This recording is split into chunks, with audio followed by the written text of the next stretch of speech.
Welcome back to The Lead. Turning to politics and a looming showdown over President Trump's Supreme Court nominee.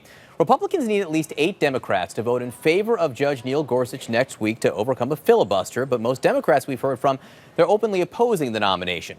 This means that Senate Republicans might invoke what is called the nuclear option. The controversial move would allow Judge Gorsuch to be confirmed with a simple majority vote without any Democratic support.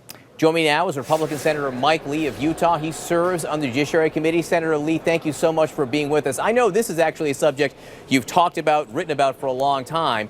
Would you support changing the Senate rules to allow for the nuclear option? Look, we're going to get Judge Gorsuch confirmed. This is a good judge. This is a judge who interprets the law based on what it says rather than what he might wish it might say. And we intend to get him confirmed. We will get him confirmed one way or another. One way or another means yes on the nuclear option if you have to go that way. It means we're going to get him confirmed. Nuclear. Means we're going to get him confirmed. No matter what it takes. Yeah, look, there are a number of routes this thing could take. I believe that he will be confirmed at the end of this. I'm not sure exactly what procedural route, but he's going to be confirmed. And when we talk about the nuclear option, we have to remember the Democrats went nuclear on the executive calendar. They nuked the executive calendar in November of 2013.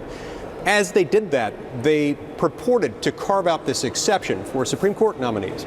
But all of the rationale that they used at the time applied with equal force to everyone, whether they're serving in the executive branch of government or in the judicial branch of government. They nuked the entire thing. And so for them now to say that, well, it shouldn't have extended to that is a little disingenuous. 3.5 years later, to have regrets about the fact that they nuked the executive calendar is not a reason not to confirm Judge Gorsuch. And look, I've talked to Democratic senators who flat out tell me they do regret that they did it at all. They regret that they made that move because it didn't allow them to filibuster some cabinet appointees. But the fact is, you're absolutely right. They did it first. The question now is, are you willing to go there? It sounds like yes. I'm just curious why you're not willing to say that you would support the nuclear option. Yeah, just to be clear, I have an overall policy of not signaling in advance of a particular procedural move in the Senate exactly what course I'm going to take, in part because it relies on facts not yet in evidence. It relies on things that we don't yet know and whether or not we have to go there.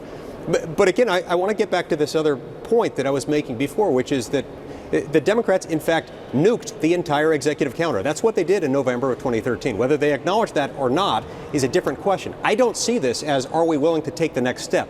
There is no next step. This is the step they created in November of 2013. Well, look, I mean, they say that it did not apply to Supreme Court justices. They made that point at the time on the floor. But both you and I know we're talking about, this is not like it's in the Constitution. You're a constitutionalist. I mean, it's not like the Senate rules are written in the Constitution. You can make them up as you go along. It's precedent.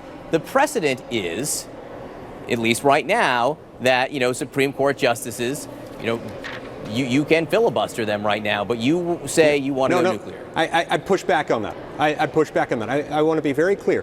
When they did this back then, sure, they might have said we're not necessarily intending this to extend to other circumstances, but in every situation where we've been confirming someone, whether it's to an executive branch position, to an independent board or commission, to a federal district judge vacancy, a federal circuit court vacancy, any of those things.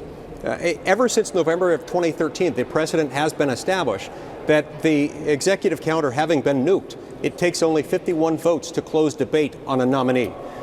That is based on the rationale that they used at the time, which extends to the whole of the executive calendar. But you would be the first ones to do it. And again, I'm not arguing you shouldn't. I mean, what goes around comes around in politics. I mean, the Democrats may have made this bet in 2013. I just still don't understand why you won't admit that you're going to do something that hasn't been done before for Supreme Court justices.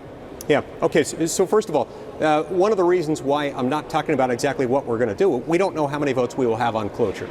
And so there may be no reason to have this debate of whether this was something that's already been done or whether this was being done for the first time.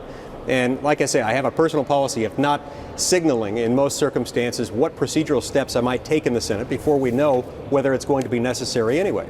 But since you're pushing back, I have to point out it's not really taking a next step.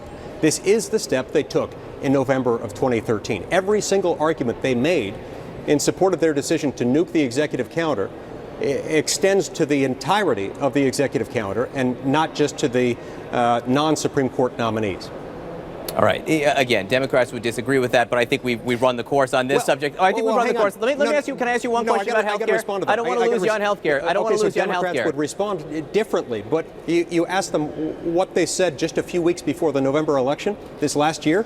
They were already signaling that they were going to apply this in the context of Supreme Court nominees. So the fact that Democrats may say otherwise is contradictory to their own arguments and to their own statements just before this election. I understand it. And they, of course, the two words that they might say is Merrick Garland. So when you're talking about rules here, you're talking about precedent. You know, again, it's just you guys have the power right now. You can do this. All I was trying to get to was what does Merrick Garland have to do? I think what Democrats would say. I think what Democrats would say.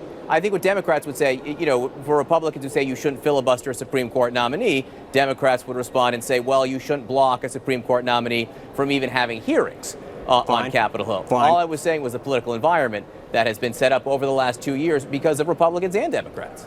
Gotcha. But again, the same arguments they used to go nuclear in November 2013 and the same arguments that they were making just weeks in advance of the November 2016 election lead to exactly the outcome that they're now decrying, that they're now calling out against. And I think it's disingenuous. I only have time for a yes-no question on health care. The House Republicans today said they think they're closer to a health care agreement today than they were last Friday. Do you think they have something to work with right now? I think there's something to work with. And look, I'm working with colleagues on both ends of the Capitol in a bicameral effort to find agreement so that we can get health care reform passed. Look, we've been campaigning for 7 years as Republicans on repealing Obamacare. We need to do that, and I'm determined to find a way to go forward. Senator Mike Lee, great talking to you. Always appreciate the back and forth, sir. Thank you very much.